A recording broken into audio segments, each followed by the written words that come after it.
வணக்கம். இன்றைக்கி நம்ம வந்து சிங்கப்பூர் ஸ்பெஷல் ஸ்நாக்ஸ் சிக்கன் கறி பஃப் இது எப்படி செய்கிறதுன்றதை பார்க்கலாம்.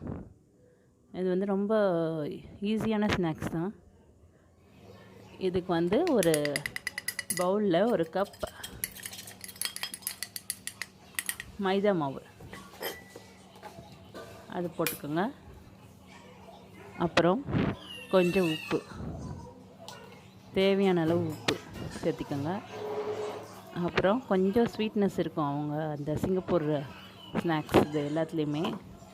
அதுக்காக கொஞ்சம் சுகர் சேர்த்துக்கோங்க. ஒரு அரை ஸ்பூன் சேர்த்துருக்கேன். அதுக்கப்புறம் இதில் ஒரு 5 ஸ்பூன் எண்ணெய் நல்லா காய வச்சது அதை வந்து இதில் விட்டுருங்க. பாயிலிங் ஸ்டேஜில் இருக்கட்டும், அந்த எண்ணெய் அப்படியே விட்டுருங்க. அப்புறம் அந்த எண்ணெய் விட்டுட்டு அந்த மாவை வந்து நல்லா மேஷ் பண்ணி விட்ருங்க. கட்டி இல்லாமல் நல்லா வடித்து விட்ருங்க. அது ரொம்ப சூடாக இருக்கும், அதனால் நீங்கள் ஸ்பூன் யூஸ் பண்ணிக்கோங்க. கொஞ்சம் நேரம் ஆறினதுக்கப்புறம் நீங்கள் கை வச்சு வந்து அதை மேஷ் பண்ணலாம். நல்லா கட்டி இல்லாத அளவுக்கு நல்லா பார்த்து மேஷ் பண்ணிக்கோங்க. அது அந்த எண்ணெய் ஊற்றினதுக்கப்புறம் அது கொஞ்சம் கட்டி ஆகிடும் அந்த பாயிலிங் இதில் இருக்கிறதுனால. அதனால நம்ம அதை உடச்சி விட்டுடுறோம். இதுக்கப்புறம் தேவையான அளவு கொஞ்சமாக தண்ணி விட்டுக்கோங்க. எவ்வளோ தேவையோ, ரொம்ப விட்டுறாதீங்க. தேவையான அளவு விட்டுட்டு இதில் வந்து சப்பாத்தி மாவு பிசைஞ்சு வைப்போம் இல்லையா, அந்த ஸ்டேஜுக்கு அந்த மாவு இருக்கணும். அந்த பிசைகிற மாவு சப்பாத்தி மாவு பதத்துக்கு. ரொம்ப தண்ணி விட்டுட்டிங்கன்னா இது வந்து நம்ம கடைசியாக ஃப்ரை பண்ணுவோம் கறி பஃப்பை. அப்போ வந்து அது நிறையா எண்ணெய் எடுத்துக்கும். அது ஒரு மாதிரி ஆயிலியாக இருக்கும் சாப்பிடும்போது. அதனால் தேவையான அளவு தண்ணி விட்டுக்கோங்க. கொஞ்சம் கம்மியாகவே விட்டுக்கலாம். ஆனால் நல்லா வந்து பிசையணும். அப்போ தான் அந்த சாஃப்ட்னஸும் ஒரு கிறிஸ்பினஸ் மாதிரி உங்களுக்கு கிடைக்கும். பாருங்கள், நல்லா பபிள்ஸ் இல்லாமல், உள்ள பபிள்ஸ் இல்லாமல் இருக்கணும். அப்போ தான் உங்களுக்கு வந்து அந்த மாவு பதம் கரெக்டாக இருக்கும். இப்போது இதை வந்து ஒரு டவல் எடுத்து அது மேலே அப்படியே மூடி வச்சுருவோம் ஓரமாக. இது கொஞ்சம் நேரம், ஒரு அரை மணி நேரம் ஊறட்டும். அப்புறம் இன்னொரு பவுலில் இன்னொரு மாவை ரெடி பண்ண போகிறோம். இதுவும் அந்த ஃபஸ்ட்டு மாவும் இந்த செகண்ட் மாவும் வச்சு தான் நம்ம கறி பஃப் மேலே செய்ய போகிறோம். அந்த ஸ்டஃப்புக்கு மேலே உள்ள கோட்டிங், அந்த கிறிஸ்பினஸ் கோட்டிங் செய்ய போகிறோம். அதுக்காக பட்டர் 2.5 ஸ்பூன் எடுத்திருக்கேன். ஒரு கப்பு மைதா மாவுக்கு 2.5 ஸ்பூன் பட்டர் எடுத்திருக்கேன். கொஞ்சம் உப்பு சேர்த்துருக்கேன்.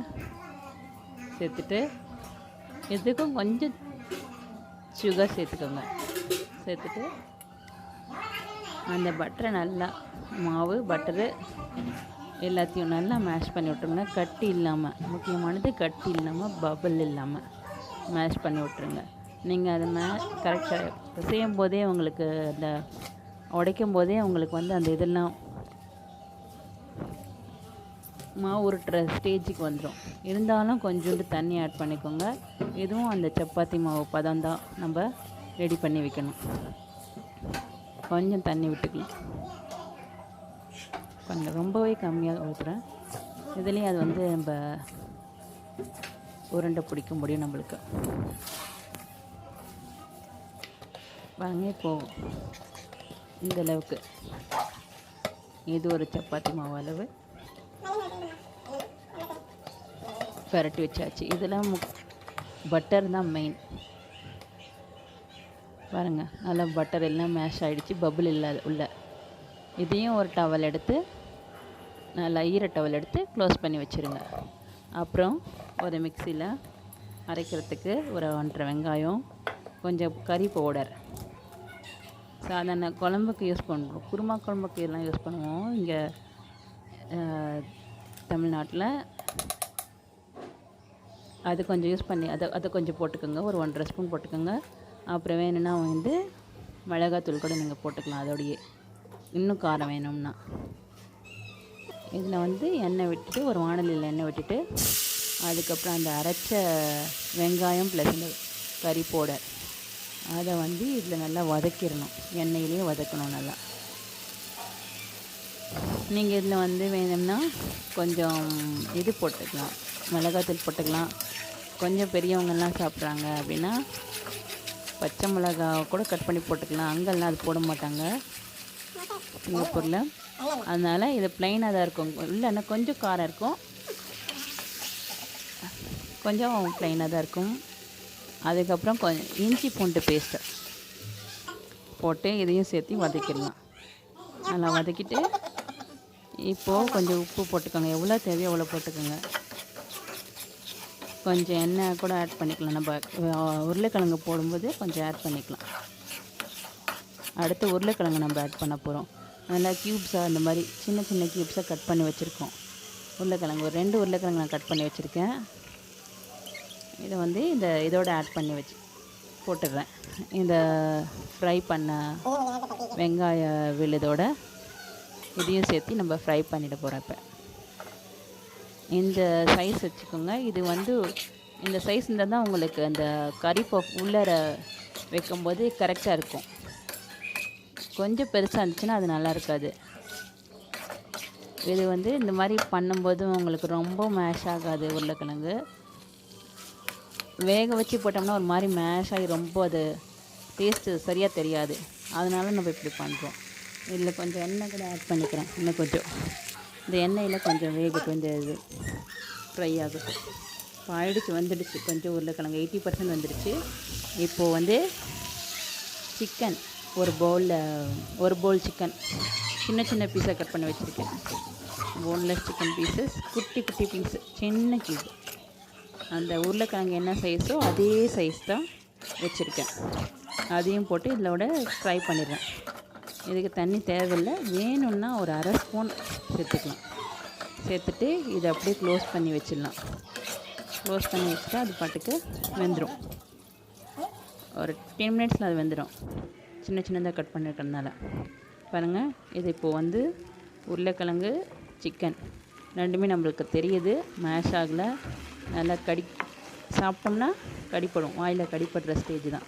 அந்த ஸ்டேஜுக்கு நம்ம இதை வந்து பார்த்து இறக்கிடுவோம். இப்போ ரெடி ஆகிடுச்சு. உள்ளே வைக்கிறதுக்கு உண்டான ஸ்டஃப்பு இப்போ ரெடி ஆகிடுச்சு. இதோட 2 பாயில்டு எக்ஸ் பாயில் பண்ணி வச்சுருக்கேன். அதையும் எப்படி வைக்கிறதுன்னு சொல்கிறேன். இப்போது ஃபஸ்ட்டு பிசைஞ்ச மாவை பாருங்கள், ஒயிட் கலர். இது எல்லோ கலர், பட்டர் போட்டு பிசைஞ்சது. அந்த ஃபஸ்ட்டு பிசைஞ்ச மாவை வந்து இப்போ எடுத்துக்கிறோம். எடுத்துகிட்டு இதை வந்து இப்போ ரோல் பண்ணிக்கிறோம். சப்பாத்தி மாவு ரோல் பண்ணுவோம்ல, தேய்ப்போம்ல, அந்த மாதிரி தேய்ச்சிக்கிறோம். தேய்ச்சிட்டு செகண்டு பிசைஞ்ச மாவு பட்டர் மாவை உள்ளார அந்த ஒரு சின்ன நாட் மாதிரி முட்டை மாதிரி கட்டி அது உள்ளார வச்சு இதையும் சேர்த்து இப்போ தேய்க்கிறோம். இப்போ பட்டரு மாவு இது வந்து எதுக்குன்னா நம்ம கிறிஸ்பினஸ் இருக்கும். நம்ம பொரிக்கும் போது அந்த கிறிஸ்பினஸ் ஒரு மாதிரி டேஸ்ட்டு நம்ம கடையில் சாப்பிட்ற பஃப் டேஸ்ட்டே வந்துடும். இப்போது தேய்ச்சிட்டு இதை எப்படி ரோல் பண்ணிக்கணும், கீழேருந்து மேலே அப்படியே ரோல் பண்ணிக்கணும். ரோல் பண்ணிவிட்டு நீட்டை வாக்கில் அது வந்துடும். இப்போ நீட்டை வாக்கில் இதை தேய்க்கணும். நல்லா மெல்லிசாக தேய்ச்சிக்கிறோம். முடிஞ்ச அளவுக்கு நம்ம மெல்லிசாக தேய்ச்சிக்குவோம். நல்லா மேலே கீழே எல்லாமே இந்த மாதிரி நீட்டை வாக்கில் நல்லா தேய்ச்சி மேலே வரைக்கும் தேய்ச்சிடணும். நல்லா நீட்டி தேய்ச்சிட்டிங்கன்னா அதுக்கப்புறம் பாருங்க, இப்போ பண்ணியாச்சு. ஒரு ரொம்ப சன்ன வேணால், ஒரு தடவைக்கு மீடியமாக அப்படியே கீழேருந்து அதை ரோல் பண்ணிட்டு வந்துடுவோம்.